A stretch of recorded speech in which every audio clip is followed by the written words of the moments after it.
நடப்பு தயாரிப்பாளர் சங்கம்னு ஒன்று இருக்குது, அதுக்கு நீங்கள் ரெட்டு போடணும், அவங்க கூட ஒர்க் பண்ணக்கூடாது அப்படின்னு சொன்னாங்க. நாங்கள் சொன்னோம், அவங்க 300 பேர் உறுப்பினர் இருக்காங்க, அதில் 250 பேர் உங்களோட உறுப்பினர்கள், நீங்கள் அவங்க மேலே எந்த நடவடிக்கை எடுக்காமல் எங்களை வச்சு அவங்கள அடிக்க சொல்கிறீங்களா, சரியாக வராது. ஒருவேளை நீங்கள் நடவடிக்கை எடுங்க, அப்புறமா பார்க்கலாம் அப்படின்னு. அவங்க பலமாக இருக்காங்க, அதனால் அந்த நடவடிக்கை எடுக்க முடிஞ்சதோ எடுக்க முடியலையோ அதுக்கப்புறம் அவங்க 2 பேரை உட்கார வச்சு இந்த சம்பள பேச்சுவார்த்தையில் அவங்க மூலம் தான் பேசப்பட்டது. நடப்பு தயாரிப்பாளர் சங்கமும் தயாரிப்பாளர் சங்கம் இணைந்து தான் எங்களுடைய சம்பள பேச்சுவார்த்தைலாம் ஏதோ நான் வற்புறுத்தினா இங்கே இருக்கிற உறுப்பினர்லாம் தெரியும். சம்பள பேச்சு அவங்க தயாரிப்பாளர்கள் வாழ்வாதாரத்தை தீர்மானிக்கின்ற அவர்கள் பொருளாதாரத்தை தீர்மானிக்கின்ற சம்பள பேச்சுவார்த்தையில் எத்தனை நிர்வாகிகள் கலந்து கொண்டார்கள்? ஒரே ஒரு முறை கூட அனைத்து நிர்வாகிகளும் கலந்து கொண்டு ஒரு கூட்டத்தை நடத்தியதில்லை அவர்கள். ஒரு முறை கூட. நான் கூட சொன்னேன், எங்கள் எலெக்ஷன்னா இவ்வளோ வீடு வீடாக ஓட்டு கேட்டு நீங்கள் நிர்வாகத்து வரீங்களே, இந்த தயாரிப்பாளரோட எல்லாரோட வாழ்வாதாரத்தை பாதிக்கிற ஒரு முக்கியமான சம்பள பேச்சுவார்த்தைக்கு நீங்கள் யாருமே இல்லாமல் நாங்கள் யார் கூட பேசுறது? பல்வேறு முறை நாங்கள் 4 மணிக்கு வர சொல்லுவாங்க, 4 மணிக்கு போவோம், 5 மணிக்கு, 6 மணிக்கு, 7 மணிக்கு ஒருத்தர் வருவார், 6:30 மணிக்கு ஒருத்தர் வருவார், 6:30 மணிக்கு வந்தவர் 7 மணிக்கு போயிடுவார், 7 மணி 8 மணிக்கு போயிடுவார். நேற்று வந்தவர் இன்னைக்கு வரமாட்டார், இன்னைக்கு வந்தவருக்கு நேற்று என்ன பேசணும்னு தெரியாது. இதையெல்லாம் நான் சொன்னால் நல்லா இருக்காது, நட்பாக இருக்கு. அந்த அடிப்படையில் நாங்கள் இதையெல்லாம் மனசில் சகிச்சுட்டு அப்படியே பயணம் பண்ணோம். அப்போ அவங்க 2 பேரும் காம்ப்ரமைஸ் பண்ணி எல்லாரும் இவங்க நடப்பு தயாரிப்பாளையும் வற்புறுத்தி கம்பல் பண்ணி நீங்களாம் ஒன்றா இருந்தால் தான் நல்லது அப்படின்னு சொல்லி ஒரு சிஸ்டம் கொண்டு வந்தோம். என்னென்னா, தயாரிப்பாளர் சங்கம் தலைமை சங்கம், அந்த சங்கத்தின் மூலமாக அனைத்து அமைப்புகளும் தயாரிப்பு அமைப்புகளும் ஒரு பரிந்துரை கடிதத்தை தயாரிப்பாளர் சங்கம் வழியாக ஃபெப்சிக்கு அனுப்ப வேண்டும். ஃபெப்சி அவர்களுக்கு தொழில் ஒத்துழைப்பு வழங்க வேண்டும். இதை கொள்கை அளவில் நாங்கள் ஏற்றுக்கொண்டோம். நடப்பு தயாரிப்பாளர் சங்கத்தில் எதிர்ப்பு தெரிவிப்ப போது நாங்கள் அவர்களை இப்படி இருந்தால் மட்டும்தான் பணி செய்ய இயலும், இது நீங்கள்லாம் ஒன்றா இருந்தால் தான் நல்லது என்று அவர்களுக்கு வற்புறுத்தி அந்த கொள்கைக்கு ஒப்புவித்தோம். ஒரு நிபந்தனை அடிப்படையில், அதாவது அவர்கள் தயாரிப்பாளர் சங்கத்துக்கு கடிதம் அனுப்பினால் அந்த தயாரிப்பாளரையோ நிர்வாகத்தையோ இவர்கள் அழைக்கக்கூடாது, அவர்கள் நேரடியாக சம்மேளனத்துக்கு அனுப்ப வேண்டும் என்ற நிபந்தனை பேரில் அந்த கொள்கையை அனைவரும் ஏற்றுக்கொண்டார். இப்போ என்னாச்சுன்னா, திடீர்னு முதல் எங்களுக்கும் அவங்களுக்குமான பிரச்சனை, ஒரு 1.5 வருடத்துக்கு முன்னாடி சிலம்பரசன் ஷூட்டிங் போகும்போது அந்த ஷூட்டிங்கை நிறுத்தணும் அப்படின்னு அவங்க என்கிட்ட சொன்னாங்க. அப்போ இங்கே சொல்லும்போது நாளைக்கு ஷூட்டிங், நாளை மறுநாள் ஷூட்டிங் இன்னைக்கு, ஆனால் ஒரு வாரத்துக்கு முன்னாடியே அங்கே ஒர்க் நடந்தது. ராமேஸ்வரத்தில் ஒர்க் நடந்து செட் ஒர்க் நடந்துக்கிட்டு இருக்கு, எல்லாம் தயாராகிட்டு இருக்காங்க. முதல்ல உங்கள் தயாரிப்பாளர் சொல்லியிருக்கணும் இல்லையா? தயாரிப்பாளர் உங்களோட உறுப்பினர், அவரை கூப்பிட்டு நீங்கள் செலவு வச்சு நீ படம் பண்ணாதீங்க, இந்த பிரச்சனை இருக்குது முடிச்சுட்டு போகணும் நீங்கள் அவரை சொல்லியிருக்கணும். அவருக்கு சொல்லலை. அவங்க செட் ஒர்க் நடந்துட்டு எங்கள் உறுப்பினர் அங்கே ஆல்ரெடி ஒர்க் பண்ணிட்டு இருக்காங்க. பாதி வழியில் செங்கல்பட்டுலேருந்து திண்டிவனம் வரைக்கும் வண்டிகள் போயிட்டுருக்கு, எல்லா வண்டியும் நிறுத்தி இவங்க சொன்னதுக்காக சரி இவங்களோடு இருக்க நம்ம நட்பை கெடுத்துக்கூடாது, சரி நிறுத்தி அவங்களுக்கு ஒரு பேச்சுவார்த்தை வர வச்சு அந்த தயாரிப்பாளர் வர வச்சு ஒரு சுமூகமான நிலைமையை ஏற்படுத்தி கொடுத்து இது ஒரு வகையில் முடிஞ்சிடுச்சு. இனிமேலாவது அடுத்த சிலம்பரசன் படம் போகும்போது அவங்களுக்குள்ள பிரச்சனை பேசி முடிச்சிருக்கணும். அடுத்து மெட்ராஸ் டாக்கீஸ் ராஜ்கமல் படம் போகுது, அதே சிலம்பரசன் படம் ஷூட்டிங் போகிறாங்க, நீங்கள் நிறுத்துங்க. இப்போ நீங்கள் நல்லா யோசிச்சு பாருங்க, நாங்கள் அவ்வளோ வலிமையானவர்கள் இல்லை. யாரை? மணிரத்னத்தை எடுத்து சண்டை போடணும், கமல் சாரை எடுத்து சண்டை போடணும், இதெல்லாம் நாங்கள் ஏன் சண்டை போடணும்? எங்களுக்கு அவங்களுக்கு எந்த பிரச்சனையும் இல்லையே. உங்களுக்கு பிரச்சனை, உங்கள் மெம்பர் தான் ராஜ்கமல், உங்களோட மெம்பர், மணிரத்னம் சார் உங்களோட மெம்பர், அவங்களை கூப்பிட்டு இது மாதிரி பிரச்சனை முடிச்சுட்டு போகணும் நீங்கள் சொல்லாமல்ல, ஏன் தும்ப விட்டுட்டு வாழை போட்டுருக்கீங்க? எங்களையே ஏன் நிறுத்த சொல்கிறீங்க? இருந்தாலும் அப்பவும் வற்புறுத்தல, நாங்கள் மெட்ராஸ் டாக்கீஸ்க்கு அவங்களுக்கு பேசி ஒரு காம்ப்ரமைஸ் வர்றதுக்கு, இந்த ஷெடியூல் வர வரைக்கும் வந்தவொடனே பேசலான்னு பேசி ஒப்புதல் வாங்கி ஆரம்பித்தோம். அதுக்கு மேலேயாவது அவங்க ஃபாலோ பண்ணுவோம். எவ்ரி டைம் இதே பிரச்சனை. அடுத்து தனுஷ் படம் ஷூட்டிங் போகிறாங்க, தனுஷ் படத்தை நிறுத்தணுங்கிறாங்க.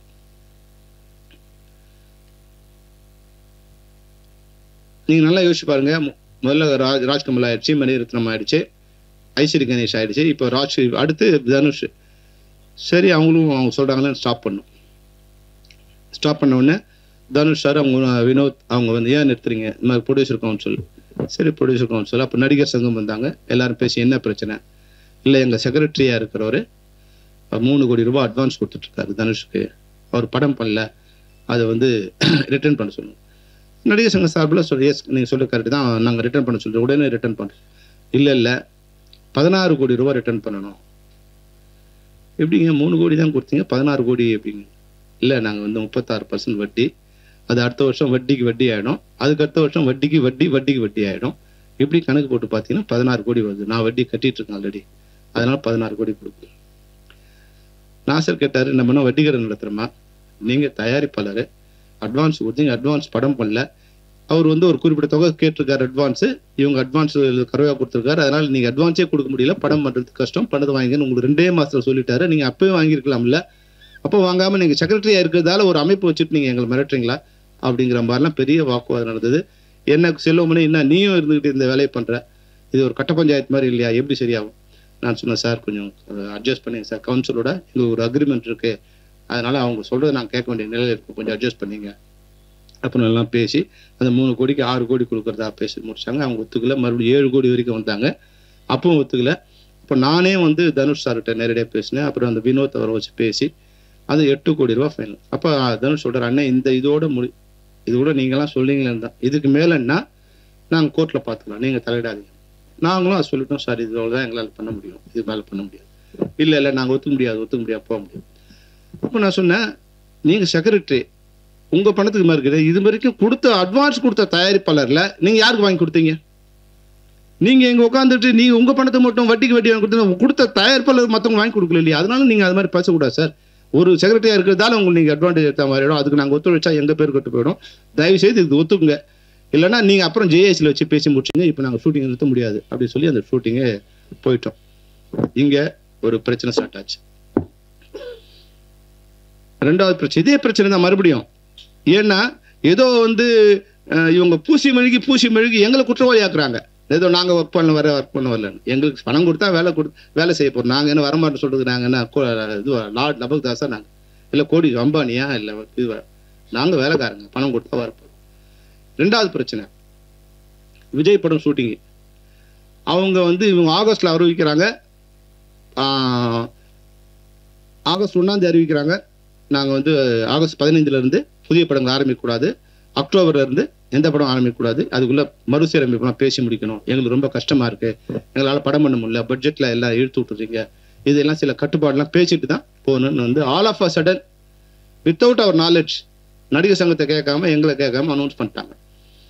நடிகர் சங்கம் அது ரிவோல்ட் கூட பண்ணாங்க, நாங்கள் அட்ஜஸ்ட் பண்ணிக்கிட்டோம். எவ்வளோ அட்ஜஸ்ட் பண்ணன்னு சொன்னாங்க, பெரிய ஸ்டூக்கு சொல்ல வரல, எவ்வளோ இவங்களுக்கு அட்ஜஸ்ட் பண்ணியிருக்கோம் உங்களுக்கு சொல்ல வரும், தயாரிப்பாளருக்கும் சொல்ல வரும். அட்ஜஸ்ட் பண்ணிவிட்டு அப்புறம் நான் முரளி சார் பேசி, இல்லை செல்வம்னு இது வந்து எக்ஸிபிட் எல்லாம் சேர்ந்து முடிவு எடுத்துக்கோ, நீங்கள் ஒத்துழைப்பு கொடுக்கணும்னா சரி ஓகே சார், நீங்கள் உங்களுக்காக நாங்கள் அது ஒத்துழைப்பு அதுக்கும் ஓகே சொல்லிட்டோம்.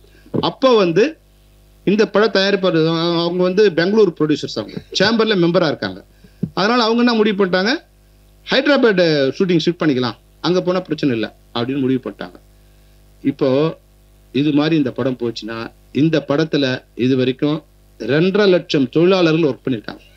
விஜய் படத்தில் 2.5 லட்சம் தொழிலாளர்கள் எங்களுடைய FFC தொழிலாளர்கள் ஒர்க் பண்ணியிருக்காங்க. 2.5 லட்சம் மனித நாட்கள் இங்கே வேலை செய்யப்பட்டிருக்கு. இது ஏறக்குறைய எங்கள் தொழிலாளர்களில் 30% பேருக்கு வேலை கொடுத்த மாதிரி. இப்போ இந்த அமைப்புக்கு தலைவராக இருந்துட்டு இதை கொண்டு போய் அங்கே நடத்துங்கிறதுக்கு நான் இங்கே நான் தலைவராக இருக்கணும்.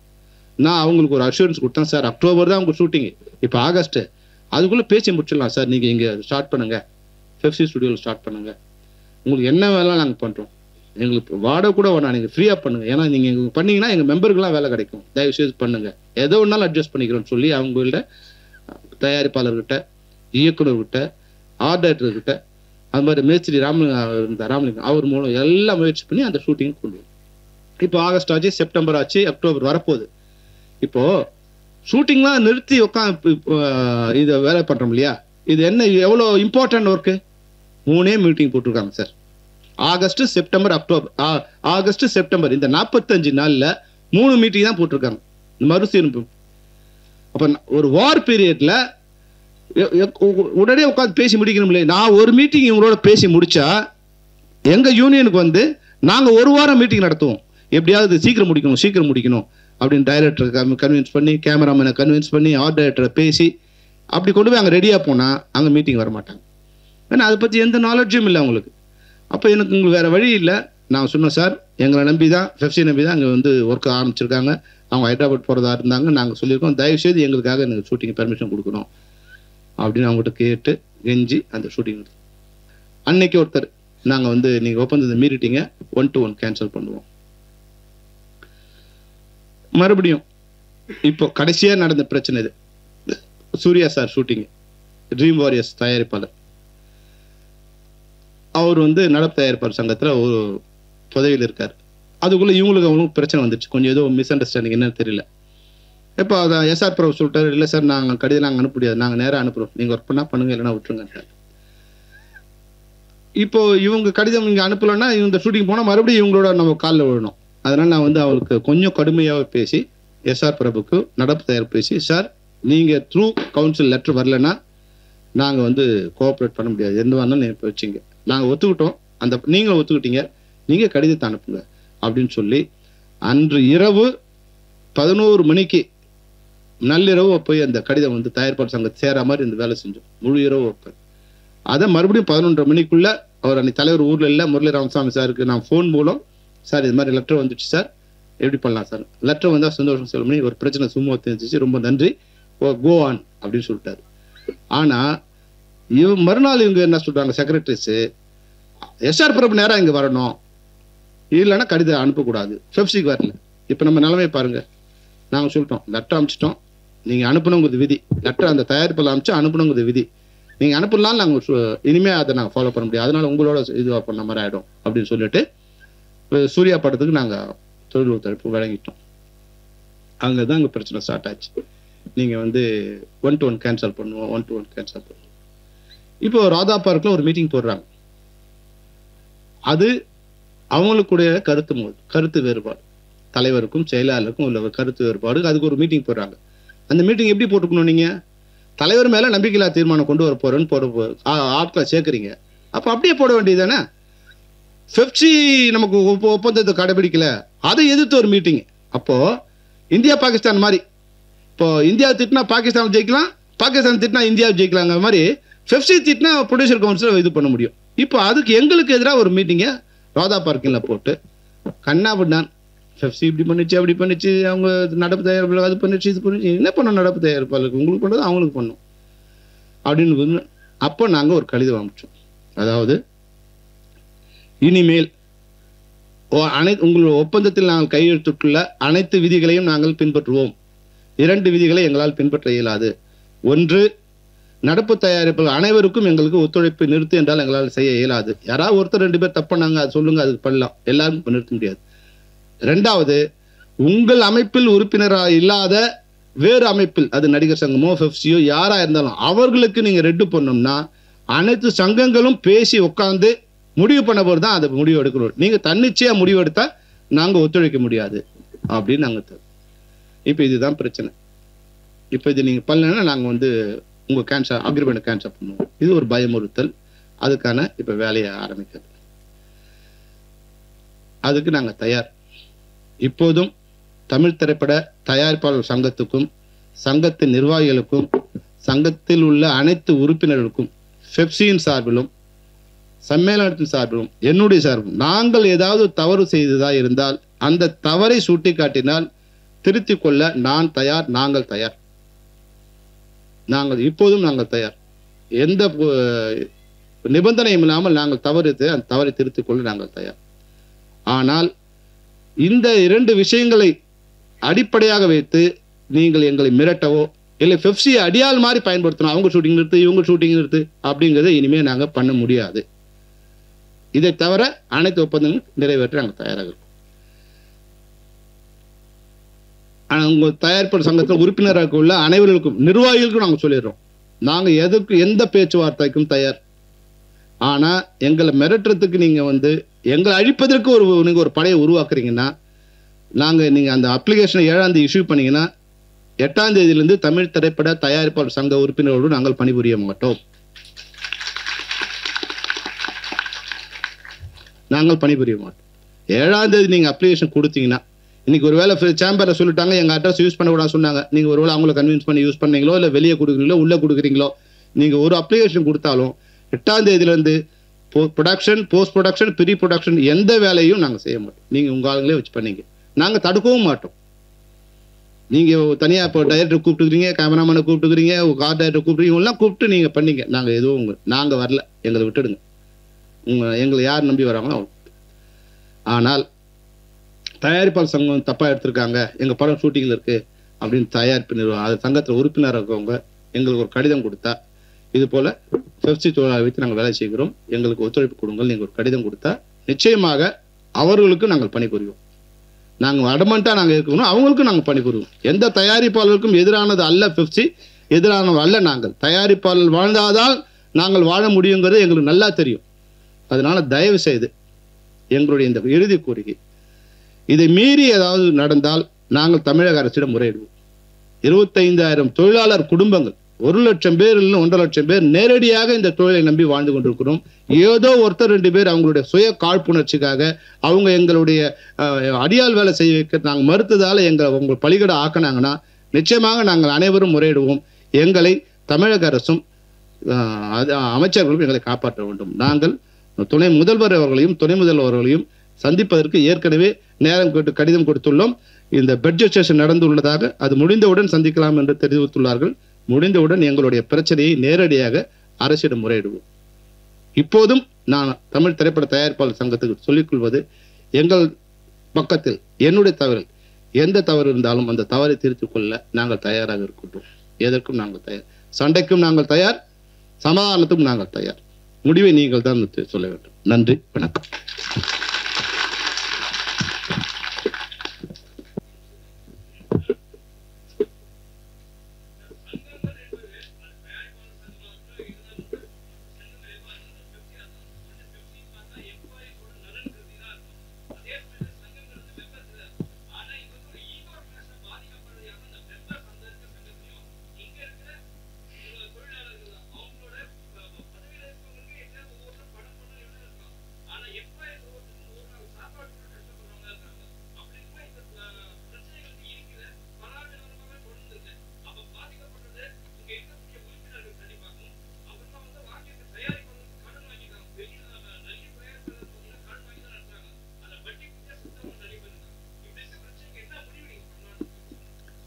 நன்றி சகோதரரே. நான் ஏற்கனவே என்னுடைய கோரிக்கையாக முதல் குரலாக, எங்கள் தரப்பில் எந்த தவறு இருந்தாலும் உங்களுடைய கோரிக்கையை நாங்கள் ஏற்கின்றோம்.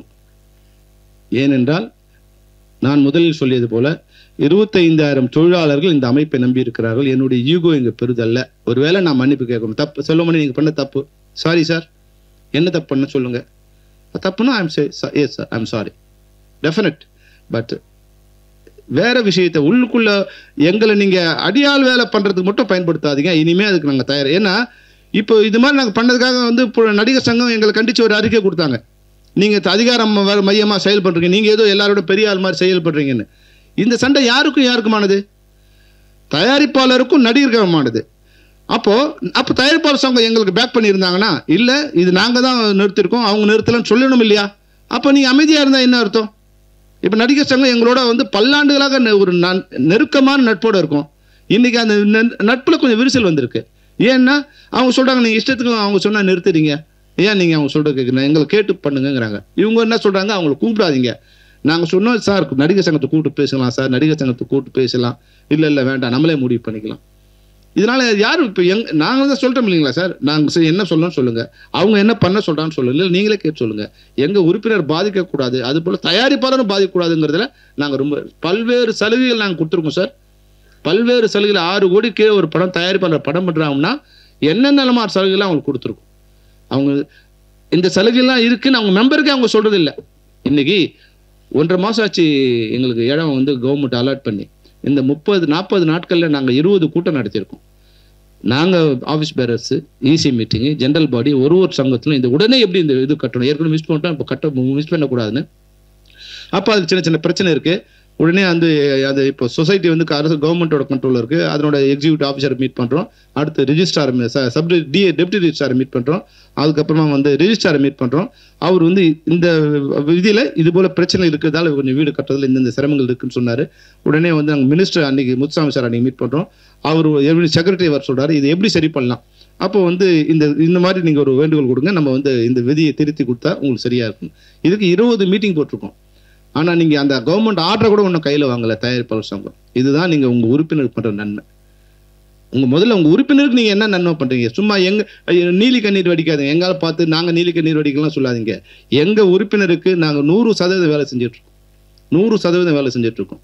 நீங்கள் உங்கள் உறுப்பினர்களை முதல்ல தொழிலாளியை காப்பாற்றுறது அப்புறம் நீங்கள் உங்கள் உறுப்பினரை காப்பாற்றுங்க. அவங்களுக்கு நீங்கள் ஆயிரக்கணக்கான பிரச்சனை இருக்குது.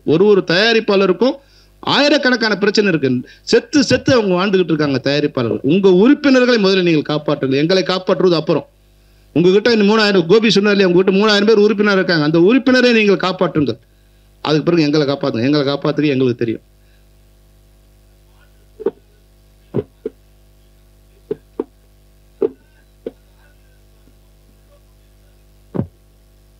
சார், இங்கே மாற்றுத் தொழிலாளி ஒர்க் பண்ணக்கூடாதுன்னு சொன்னால் நீங்கள் ஒரு சங்கம் ஆரம்பிக்கலாம். நான் ஒரு சங்கம் ஆரம்பிக்கணும், அதுக்கு நான் தலைவர் ஆகணும்னு நினச்சவங்களாம் சங்கம் ஆரம்பிச்சு நாங்கள் என்ன பண்ண முடியும்? இங்கே மாற்றுத்திறனாளி சில பேரால் சில வேலை பண்ண முடியும். ஒரு மாற்றுத்திறனாளி அவரால் லைட் தூக்க முடியாது, அவர் லைட் பண்ண சேர்க்க முடியாது, அவர் டைரக்ட் பண்ண முடியும். அப்போ எந்த தொழிலை அவரால் பண்ண முடியுமோ அந்த தொழிலை அவர் உறுப்பினராக சேர்த்து எந்த தடையும் இல்லை. மாற்றுத்திறனாளி என்பதால் அவருக்கு இங்கே உறுப்பினராக சேர்வதற்கு எந்த தடையும் இல்லை. அப்போ எந்த தடையும் இல்லாத போது நீங்கள் எதுக்கு ஒரு சங்கம் ஆரம்பிக்கணும்? நீங்கள் தலைவர் ஆகிறதுக்கா?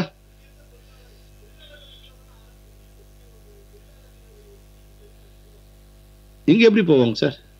இங்கேயே அவங்க இங்கேயே இருந்து வேலை பண்ணலாம். இங்கே இருந்து இங்கே வேலை பண்ணக்கூடாதுன்னா தானே அவங்களுக்கு பிரச்சனை. அவங்க வேலை பண்ணலாங்கிற பட்சம் அவங்க வேலை பண்ணிட்டு தானே இருப்பாங்க. எது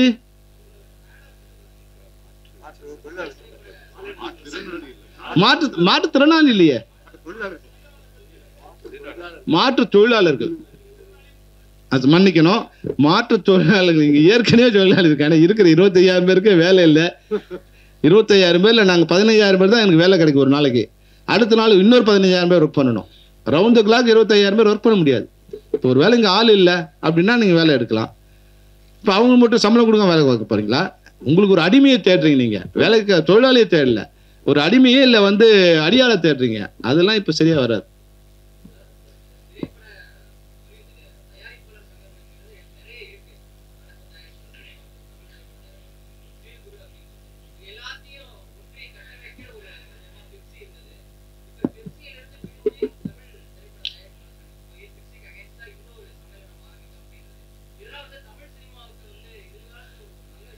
நிகழ்காலத்திலே இது நல்லதில்லை சார். எதிர்காலத்தில் என்ன?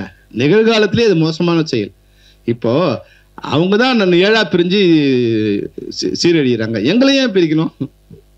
தயாரிப்பாளர் ஒரே சங்கமாக இருந்தால் அதன் வலிமை என்னவா இருக்கும்? நிச்சயமாக அந்த அவங்களோட குரலுக்கு ஒரு சேயிங் இருக்கும். ஏன் இப்போ அவங்க இதுவாக இருக்காங்க? நடப்பு தயாரிப்பாளர் மட்டும் இல்லை, சேம்பர், கவுன்சில், நடப்பு தயாரிப்பாளர், கில்டு, சிறு தயாரிப்பாளர், டிஜிட்டல் தயாரிப்பாளர், அனைத்து தயாரிப்பாளர் சங்கம், 7 சங்கம் இருக்கு. இப்போ நீங்கள் எல்லாரும் ஒன்றா இருந்தீங்கன்னா உங்களுக்கு பிரச்சனையே இல்லை. நீங்கள் நினைச்சா சாதிக்க முடியும். அதுக்கு அவர்களை ஒன்றிணைக்கிற முயற்சியில் நீங்கள் ஈடுபடாம ஒன்றா இருக்கிற பெரிய எங்களை வைக்கணும் ஏன் நினைக்கிறீங்க? இப்போ இன்னொரு ஆபத்து இருக்கு, அவங்களுக்கு தெரியாது. நாங்கள் கட்டுக்கோப்பா இருக்கிறதால எங்களை ஒரு உறுப்பினர் தப்பு பண்ண முடியாது. இன்னைக்கு எந்த உறுப்பினரும் தப்பு பண்ண முடியாது.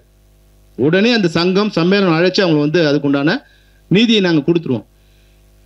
இப்படிதான் ஒரு தடவை இந்த தயாரிப்பாளர் மோசம் போனாங்க. நாங்கள் கடந்த முறை பேச்சுவார்த்தை நடத்தும் போது டெக்கரேஷன் யூனியனில் ஒரு குறிப்பிட்ட ஒரு பிரிவினர், அதாவது ஜிம்மி ஜிப்பு, பேந்தர், இவங்கெல்லாம் 14,000 ரூபா சம்பளம். அவங்க கடைசியாக கேட்டாங்க 13,500 ரூபா. நாங்கள் சொன்னோம் சார் கொஞ்சம் பேசி 13,750 ரூபா வச்சுக்கலாம். நோ நான் சொன்னது தான். அப்போ அவங்களும் ஒத்துக்கல. அப்போ ப்ரொடியூசர் கவுன்சில் என்ன சொன்னாங்க? நீங்கள் விட்டுருங்க, நாங்கள் பார்த்துக்குறோம், நீங்கள் தலையிடக்கூடாது, நாங்கள் பார்த்துக்குறோம் அப்படின்னாங்க. அப்படியா? நாங்கள் டெக்னீஷியன் யூனிட் சொன்னோம். என்ன சார் ப்ரொடியூசர் பார்த்துட்டு விட்டுக்கிட்டு சார்ட்டான். இன்னைக்கு என்ன தெரியுமா அவன் நிலைமை? 20,000 கம்மி யாரும் சம்பளம் வாங்கல. ஏன்னா அவன் ராஜா.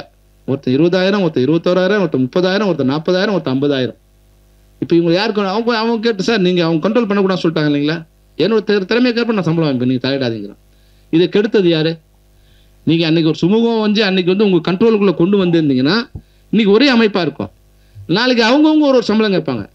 எந்த சம்பளத்தை நீங்கள் கொடுப்பீங்க? அப்போ ஒரு அமைப்பாக இருந்தால் அமைப்புக்கு பயந்து தொழிலாளர்கள் இல்லை அமைப்புக்கு கட்டுப்பட்டு தொழிலாளர்கள் ஒரு ஒழுக்கத்துக்கு வருவாங்க. நாளைக்கு 500 பேர் வேணும்னா எங்கே போய் தேடுவீங்க நீங்கள்? இப்போ எங்கே நீங்கள் சொல்லுங்க சார் நாளைக்கு 500 பேர் ரிச்சுவல்ஸ் வேணும்னா சொல்லி முடிச்ச அரை மணி நேரத்தில் 500 பேர் இங்கே இருக்கிற ஏஜென்ட் கொண்டு வந்து உங்களுக்கு நிறுத்துருவாங்க. அது யார் நீங்கள் எப்படி பண்ணுவீங்க? அப்போ ஒட்டுக்கோப்பாவும் ஒற்றுமையாக இருக்கிறது ஒரு தப்பா? அது இது ஒரு தவறான இது வந்து நான் எல்லா தயாரிப்பாளரும் சொல்ல வரல, தயாரிப்பு நிர்வாகியில் இருக்கவங்களுக்கும் நான் சொல்ல வரல. ஒரு சில பேரோட தனிப்பட்ட விரோதம் தான். அது வந்து தனிப்பட்ட விரோதம் தான்.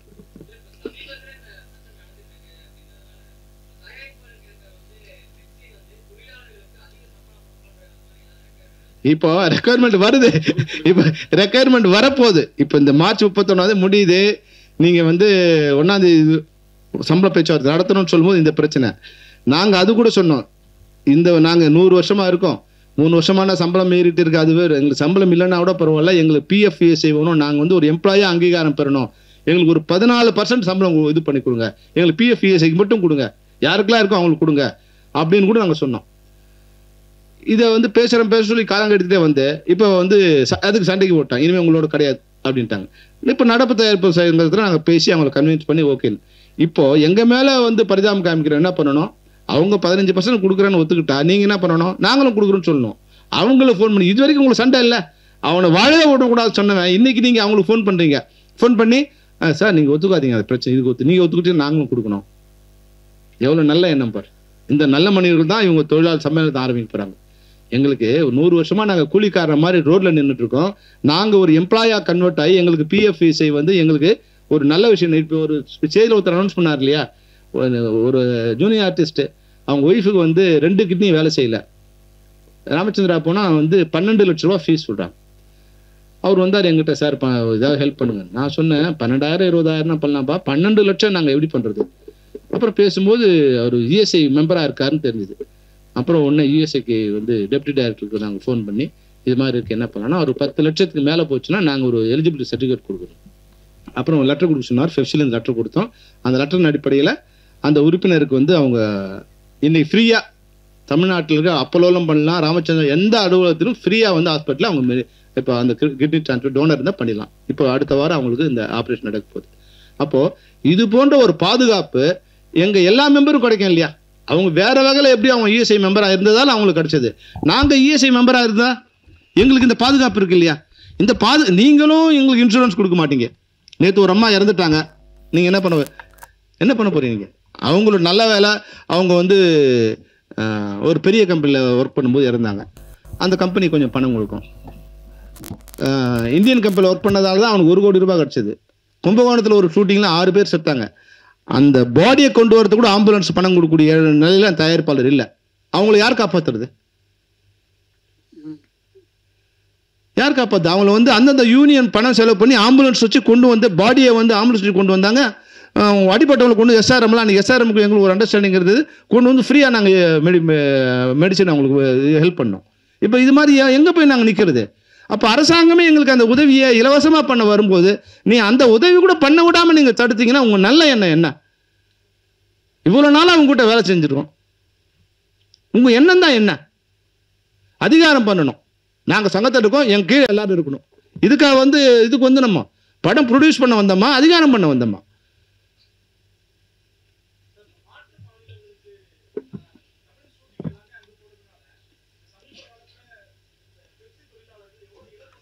சார் 100% இழப்பு சார். வெளியூருக்கு ஒரு படம், இப்போ நான் சொன்னேன் இல்லைங்களா, இப்போ 2.5 லட்சம் வேலை நாட்கள் நாங்கள் வேலை செஞ்சுருக்கோம். இப்போ விஜய் படம் இங்கே நடந்ததால் இந்த படம் அங்கே போயிருந்தா ஒரு 5000 பேர் கூட வேலை செஞ்சுக்க மாட்டாங்க. டைரக்டர், கேமராமேனு, ஆர்ட் டைரக்டர், இது மாதிரி ஆட்கள் தான் போயிருப்பாங்க. அப்போது எவ்வளோ பேர்? அப்போ 2,45,000 வேலை நாட்கள் நாங்கள் வேலை பண்ணியிருக்கோம். அப்போ எல்லா நட்சத்திரங்களும், எல்லா ஹீரோஸும் முதல்ல உணரணும், தமிழ்நாட்டில் வாழ்கிற நீங்கள் தமிழ்நாட்டு தொழிலாளருக்கு துரோகம் பண்ணாதீங்க. நாங்கள் உங்களை கெஞ்சி கெஞ்சி கெஞ்சி பார்த்து காலில் என்னதான் பண்ண சொல்கிறீங்க? ஹைதராபாத்தில் போய் ஷூட் பண்ணதால் உங்களுக்கு என்ன வருது? ஈவிபியில் போய் நீங்கள் உட்காந்துட்டு நீங்கள் ஒரு ராஜா, உங்கள் ஒரு ராஜ்யத்தை வச்சுக்கிட்டு அங்கே போய் ஒரு தமிழ்நாட்டு கிராமத்தை செட்டு போடுறீங்க. என்ன இது? இனிமே வந்து எங்கள் வாழ்வாதாரத்தை பாதிக்கிற மாதிரி எந்த நடிகரும் ஈடுபடாதீங்க, எந்த தயாரிப்பாளர் கூட ஒரு வேண்டுகோள் வைக்கிறேன். நீங்கள் அங்கே போய் ஷூட் பண்ணுறதால அவங்களுக்கு ரூம் கொடுத்து அவங்களுக்கு டிக்கெட் கொடுத்து அவ்வளோ செலவு பண்ணுறீங்களா? அதனால் என்ன லாபம் உங்களுக்கு? நான் இப்போ காஷ்மீரில் வெள்ளை பனிமலை இருக்குது, அதை இங்கே செட்டு போடுவது நாங்கள் சொல்லலை. அது மாதிரி இருந்தால் அங்கே போய் பண்ணுங்க. நீங்கள் ஹைதராபாத்தில் போயிட்டு நம்ம ஊர் கிராமத்தை அங்கே போய் செட்டு போகிறீங்கன்னா என்ன அர்த்தம்? கிராமமே நம்மகிட்ட இருக்கு, அரசு இடம் கொடுத்துருக்கு, அங்கே போய் செட்டை போடுங்க. இங்கே நம்ம ஆட்கள் வேலை செய்வாங்க, நம்ம ஆட்கள் பிழைப்பாங்க. காஸ்ட் அதிகமாகுது சார், காஸ்ட் அதிகமாகுது.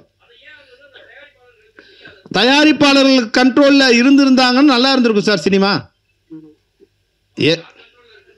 நீங்க தான் சொல்லணும் சார். நான் நஷ்டப்பட்டா கூட அங்கே போறேன்னா அது யார் கண்ட்ரோல்? நான் எப்படி டைரக்டரா, இல்லை ஹீரோவா, இல்லை கேமராமேனா, இல்லை வந்து அதில் நடிக்கிற ஜூனியர் ஆர்டிஸ்ட் சொல்கிறாங்களா, ஜூனியர் சார் நாங்கள் வந்து ஷூட்டிங் வரும்னு சொன்னாங்களா?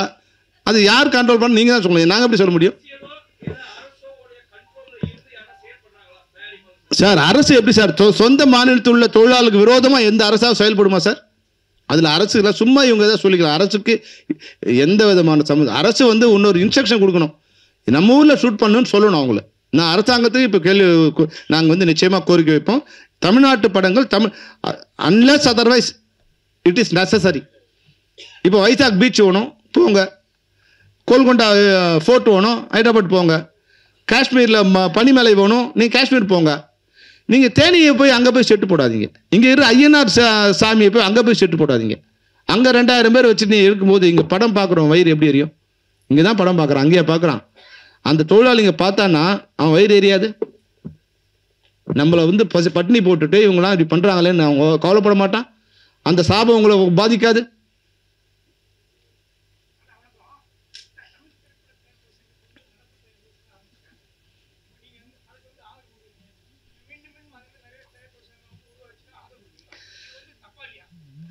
தயாரிப்பாளர் சங்கம் சேம்பர்லேருந்து வரும்போது அதுக்கு பெப்சி ஆதரவு கொடுத்தது, அது தப்பு இல்லையா? இப்போ நம்ம அவங்களுக்கு ஆதரவு கொடுக்க மாட்டோம் சொன்னோம், நீங்களே பண்ணுங்கன்னு. உங்களால் அவங்களுக்கு எதுவும் பண்ண முடியும்? நீங்கள் இன்னொரு அவங்கள வளர்த்து விட்டுட்டீங்க. அதில் ஒரு 300 பேர் 400 பேர் இருந்து நீங்கள் படம் பண்ணிட்டு இருக்காங்க. நாங்கள் பண்ண மாட்டோம், நஷ்டம் யாருக்கு? வளர்த்து யார் விடுவது? நீங்கள் உங்களிருந்து பிரிஞ்சு போகும்போது நீங்கள் அவங்கள அரவணைச்சிக்கணுமா, இல்லை நாங்கள் வந்து சேர்த்து நீங்கள் அவங்க கூட போய் சேருங்கன்னு சொல்லணுமா?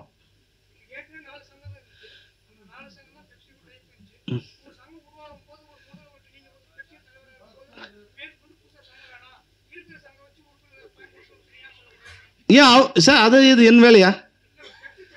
அது அது பெப்சியோட வேலை இல்லைங்க. நீங்கள் அவங்க எங்கிட்ட வந்தாவா, இல்லாட்டி அவங்க சொல்லுவாங்க நாங்கள் இது மாதிரி ஒரு சங்கம் ஆரம்பிச்சுக்கிறோன்னுவாங்க. நாங்கள் சொல்லாமல இருந்து 3 வருஷமாக போராடி 30 மீட்டிங் அவங்களோட வச்சுருக்கோம். ஒரு தடவை நாங்கள் இருந்து 2 பேரும் உட்கார வச்சு பேசிகிட்டு இருக்கோம். இன்றைக்கும் பேசியிருக்கோம் சார். அவங்க கூப்பிட்டு உட்கார வச்சு பேசலாம் சார், பேச்சுவார்த்தைக்கு நான் தயாராக இல்லைன்னு சொன்னால் அதுக்கு நாங்கள் என்ன பண்ணுறது? பேச்சுவார்த்தைனா 2 பேர் சம்மதிச்சா தான் பேச்சுவார்த்தை நடத்த முடியும். இவனை அழிச்சிருன்னு சொன்னால் அழிக்கிறதுக்கு நாங்கள் ஆள், நீ முடிஞ்சா அழிச்சுக்க, அழிக்கிறதுக்காக நான் ஆள். உன்னோட அடியாலாம் எங்களை பயன்படுத்தாதது தான் மீண்டும் மீண்டும் நான் சொல்ல வருது. உங்களோட அடியாலாம் எங்களை பயன்படுத்தாதீங்க. நீ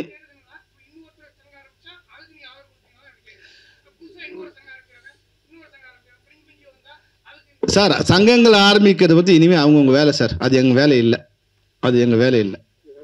நாங்கள் வேலை செய்வோம் அவ்வளோதான். எவ்வளோ பேர் வந்தாலும் நாங்கள் வேலை செய்வோம் சார், அது அவங்க தான் பார்த்தது. அந்தந்த சங்கங்களை அவங்களை பாதுகாக்க வேண்டியது அவங்க தான். நாங்கள் சங்கத்தை உருவாக்க மாட்டோம். நான் போய் இன்னொரு சங்கத்தை உருவாக்கினா சொல்லுங்கள், என்ன சார் பெப்சி இது மாதிரி அநியாயம் பண்ணுங்க, நான் போய் ஒரு ப்ரொடியூசர் கவுன்சில் உருவாக்கலாமா? அது தப்பு. ஆனால் யாரோ உருவாக்குறாங்கன்னா அதுக்கு நான் என்ன பண்ண முடியும்? நீங்கள் வந்து உருவாக்காமல் பார்த்துங்க, அது உங்களோட வேலை, என் வேலை இல்லை, பெப்சியோட வேலை இல்லை. பெப்சி வேலை செஞ்சால் சம்பளம் கொடுக்கணும், ஒழுங்காக வேலை செய்யணும், டைமுக்கு வரணும். அதுதான் பெப்சி சொல்ல முடியுமே தவிர இன்னொரு ப்ரொடியூசர் கூட ஏன்பா நீங்கள் ஆரம்பிக்கிறீங்க அப்படின்னா அது உன் வேலையா போயான்னு சொல்லுவான்.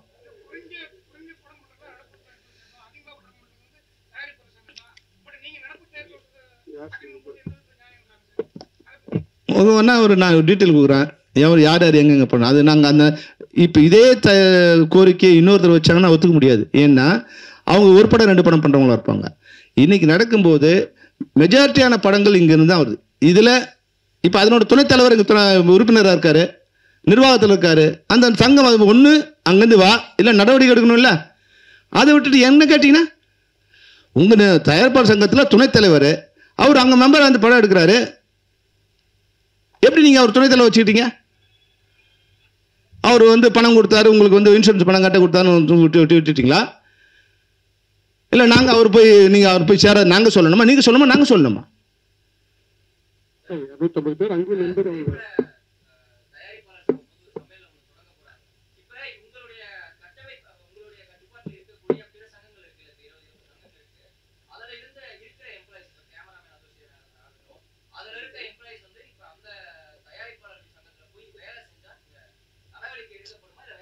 சார் நீங்கள் அத்தைக்கு மீசி மேலே வச்சா எப்படி கூப்பிடலான்னு கேட்குறீங்க. எங்கள் ஒரு உறுப்பினர் போக மாட்டோம். நீங்கள் அந்த கவலையே படாதீங்க. ஒரு உறுப்பினர் போக மாட்டோம். நான் உடனே இந்த முடிவு எடுத்துருவேனா, முதல்ல இசி போட்டு ஜெனரல் பாடி போட்டு இன்னைக்கு அனைத்து சங்கங்களில் இருக்கிற அனைத்து உறுப்பினரும் வர வச்சு இசி செயற்குழு மெம்பர்லேருந்து ஆஃபீஸ் பேர் எல்லாரையும் வர வச்சு அவங்க எல்லாரோட ஒப்புதல் பெற்ற பின்னர் தான் நான் அறிவிக்கிறேன். ஒரே ஒரு மெம்பர் கூட போக மாட்டேன். அந்த பயம் எங்களுக்கு இல்லை. அவங்க ஆரம்பிச்சிருவாங்க வளர்ந்துருவாங்கலாம் இல்லை. தேவையில்லாமல் ஒரு மனப்பூசல். நாளைக்கு இப்போ இவ்வளோ பேச வேண்டிய அவசியம் வந்துடுச்சு பாருங்க. எனக்கு நாளைக்கு எங்களோட நட்பாக இருந்தவர் இன்னும் நிறைய விஷயம் இருக்குது. இன்னைக்கு நீங்கள் தரம் தாழ்ந்த ஒரு லெட்டரை எங்களை விமர்சிக்கிறீங்க, அது மொட்டைக்கட்டு தாசி போடுறீங்க, வாழை வச்சு வேலை பண்ணுறீங்க. இது வரைக்கும் உங்களுக்குள்ளே திட்டிகிட்டு இருந்தீங்க. இன்னைக்கு அவங்க அங்கே ஆளை வச்சுட்டு என்னை பற்றி திட்டி நான் இது பண்ணுறேன்ட்டு நான் ஏற்கனவே சொல்லிட்டேன். இந்த சங்கத்துக்கு நான் வரும்போது என்னை எதிர்த்து நின்றவர் 33 ஓட்டு வாங்கினார், நான் 36 ஓட்டு வாங்கினேன். அடுத்த முறை நான் 49 ஓட்டு வாங்கினேன், அவர் 16 ஓட்டு வாங்கினார். அடுத்த முறை இருக்கும்போது எங்களை ஏற்று ஆளே இல்லை. ஒரு 100 ரூபா தான் நாங்கள் செலவு பண்ணி அப்ளிகேஷன் வாங்குவோம். அப்போ என்னுடைய செயல்பாடு சரியாக இருக்கிறதால நான் இங்கே பணம் கொடுத்து இல்லை வேற மாதிரி உதவிகள் கொடுத்து ஓட்டு வாங்க வேண்டிய அவசியம் இல்லை. இந்த உறுப்பினர் நான் தேவைப்படுற வரைக்கும் நான் இங்கே இருந்துகிட்டே இருப்பேன். அதனால இதில் அதிகாரத்துக்கான போட்டி எங்ககிட்ட இல்லை. நாங்கள் இதில் இருக்கோம். என்னுடைய ஓய்வு நேரத்தை என்னோட உறுப்பினருக்கு செலவு பண்ணுறது. திரைப்படத்துறைக்கு தான் என்னோட முதல் ப்ரெஃபரன்ஸ். அதில் ப்ரொடியூசராக இருக்கட்டும், எக்ஸிபிட்டாக யாராக இருக்கட்டும், அந்த இண்டஸ்ட்ரியில் நான் ஒரு பார்ட்னர். அந்த பார்ட் நல்லா இருக்கும்னு நான் நினைக்கிறேன். எல்லாருக்குமா நான் உதவி நான் பண்ணுறேன். ஆனால் நீங்கள் எதுவுமே நீங்கள் ஒற்றுமையாக இல்லாமல் எங்கள் மேலே கோரி சொல்கிறதுல அர்த்தம் இல்லை. இது மாதிரி எங்களை பேச வைக்கிறத நீங்கள் இவ்வளோ நாள் 3 மாதம் என்னென்னவோ தரக்குறைய விமர்சனம் பண்ணாங்க. ஆனால் இன்னைக்கு விமர்சனம் பண்ணேன்னா தனிப்பட்ட முறையில் சுயலாபம் அடைவதாகவோ இல்லை இவங்க தொழிலாளர்கள் மேலே அக்கறை கொள்றதாவோ, அங்கே இருக்கிற தொழிலாளரை காப்பாற்ற தான் நாங்கள் படையெடுக்க வரோம். நாங்கள் இது ஆரம்பிக்கிறோம். தொழிலாளியை காப்பாற்றின ஒழுங்காக சம்பளம் கொடுத்துருவோம் சார். வேறு ஒன்றும் பண்ண வேண்டாம். நீங்கள் அதெல்லாம் சொன்னால் தனிப்பட்ட இதுவாகிடும். நீங்கள் நிர்வாகத்தில் இருந்து சைன் பண்ணவங்களாம் என்ன சம்பளம் கொடுத்தீங்க, எவ்வளோ கொடுக்கணும், எவ்வளோ செக் கொடுத்தீங்க, இது எங்கள்கிட்ட எப்படி இருக்குது, இதெல்லாம் நாங்கள் சொன்னால் தனிப்பட்ட விரோதமாகிடும், தனிப்பட்ட தாக்குதலாகிடும். அது ஒரு நாகரிகமாக இருக்காது. அதையும் பொறுத்துக்கிட்டு தான் நாங்கள் இவ்வளோ நாள் ஒர்க் பண்ணிகிட்டு இருக்கோம்.